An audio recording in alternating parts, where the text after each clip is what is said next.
ஜோதிடம், astrology and ஆன்மீகம், spirituality இது ரெண்டும் சேமா டிஃப்ரெண்டா நீங்க எப்படி பாக்குறீங்க? ஓகேங்க. நிறைய பேர்த்துக்கு வந்து அந்த ஒரு பெரிய அளவுக்கு ரெண்டும் ஒண்ணுங்கிற மாதிரி நினைக்கிறாங்க. அப்படி இல்லை.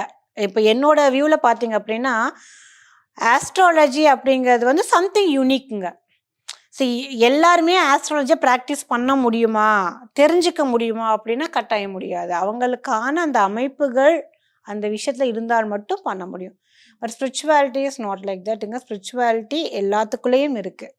இறைத்தன்மை அப்படிங்கிறது எல்லாத்தோட சப்ஜெக்ட்லேயும் இருக்குது.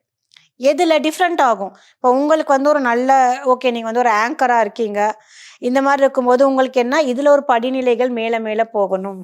ஆமாம் இல்லைங்களா? நாளைக்கு வந்து ஒரு சிஎம் பிஎம் கிட்ட நான் இன்டர்வியூ பண்ணணும் அப்படிங்கிறது மேபி ஒரு கோல் அப்படிங்கிறது. ஸோ இந்த சப்ஜெக்டை வந்து நம்ம எப்படி இது ஆகுமா ஆகாதா அப்படின்னு தெரிஞ்சுக்கிறது ஆஸ்ட்ராலஜி. இதை ஆகணும் எனக்குள்ள நான் நீங்கள் ஃபிக்ஸ் பண்ணுறீங்க இல்லையா, அது ஸ்பிரிச்சுவாலிட்டி. ஸோ இப்போ இந்த இறைத்தன்மை அப்படிங்கிறது வந்து